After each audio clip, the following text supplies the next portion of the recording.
Three baby robins in a bicycle helmet.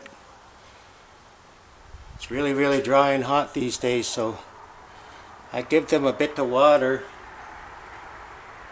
to help keep them cool. They all seem to be doing fine.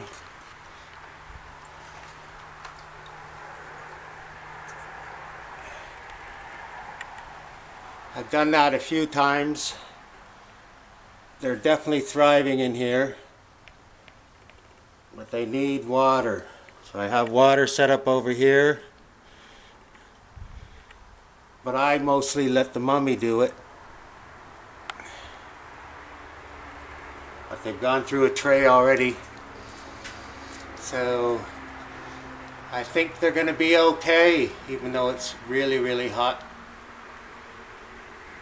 Bye bye for now from three baby robins in a bicycle helmet.